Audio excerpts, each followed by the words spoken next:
রাত 12টা, চারদিকে শুনশান নীরবতা। পুরনো একটা জরাজীর্ণ মেস বাড়ি। গাবলু আর পিন্টু পিঠে ভারী ব্যাগ নিয়ে মাকড়সার জাল সরিয়ে ঘরে ঢুকছে। সস্তায় এত বড় ঘর পেয়েছে বলে গাবলু খুব খুশি।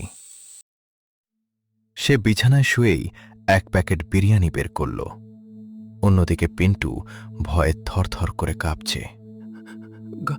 গাবলু, বাড়িটা কেমন যেন ছমছমে। আমার তো মনে হচ্ছে এখানে গন্ডগোল আছে। চল ফিরে যাই। আরে ধুর, বিরিয়ানির যে সুন্দর গন্ধ, এই গন্ধ পেলে পাড়ার কুকুর থেকে শুরু করে ভূত সবাই লেজ গুটিয়ে পালাবে। তুই চুপচাপ খেয়ে শুয়ে পড় তো। হঠাৎ ঘরের পুরনো টিউবলাইটটা মিটমিট করতে শুরু করল। জানলাটা সশব্দে খুলে গেল এবং হু হু করে ঠান্ডা হাওয়া ঢুকতে লাগল। ঠিক তখনই দেয়াল ভেদ করে এন্ট্রি নিল প্যালারাম ভূত।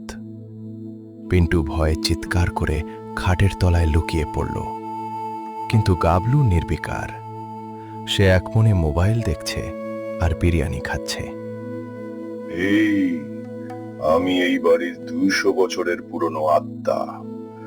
আজ আমি তোদের ঘাড় মুটকে রক্ত খাবো। আহা, খাটের তলা থেকে আওয়াজ করিস না তো পিন্টু, আমার কার্টুন দেখা ডিস্টার্ব হচ্ছে। আমি পিন্টু নই রে গাধা, আমি ভূত। আমার নাম প্যালারাম। দেখ, আমি হাওয়ায় ভাসছি। ভাই, তোর তো মারাত্মক গ্যাসের প্রবলেম। গ্যাস হয়ে হাওয়ায় ভাসছিস? দাঁড়া, তোকে একটা অ্যান্টাসিড দিই। প্যালারাম ভূত অপমানিত হয়ে রাগে ফুঁসতে লাগল। সে তার সবচেয়ে ভয়ঙ্কর রূপ ধারণ করতে লাফিয়ে সিলিংয়ের কাছে গেল, কিন্তু ভাগ্য খারাপ। সিলিং ফ্যানের সাথে তার ধুতি আটকে গেল। আর ঠিক তখনই গাবলু ভুল করে ফ্যানের সুইচ অন করে দিল। ভূত ফ্যানের সাথে বন বন করে ঘুরতে লাগল। ওরে বাবারে, বাঁচাও, মাথা ঘুরে গেল রে, আমার ঘাড় মুটকে গেল রে। কি রে ভাই, তুই কেমন ভূত ফ্যানে আটকে যাস? 200 বছর ধরে কাউকে ভয় দেখাতে পারলাম না, সবাই আমাকে নিয়ে ইয়ার্কি মারে। আমার দ্বারা কিচ্ছু হবে না।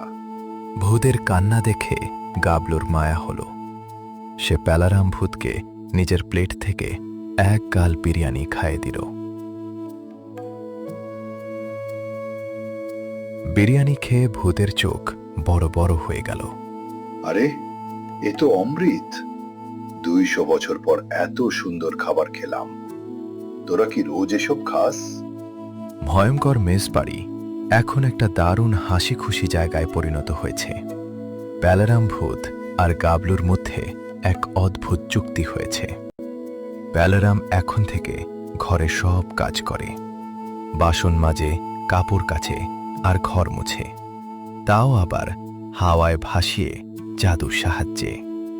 বদলে গাবলু রোজ তাকে নতুন নতুন খাবার খাওয়ায়। হ্যালো গাইজ, স্বাগত জানাই আমাদের নতুন ফুড ব্লগিং চ্যানেল ভূতের সাথে পেট পুজোতে।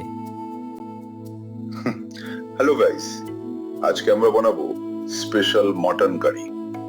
ভিডিওটি ভালো লাগলে লাইক ও সাবস্ক্রাইব করে দিবেন, নইলে কিন্তু রাতে স্বপ্নে গিয়ে ভয় দেখাবো। এভাবেই গাবলু, পিন্টু এবং প্যালারাম ভূতের মজার জীবন চলতে লাগলো।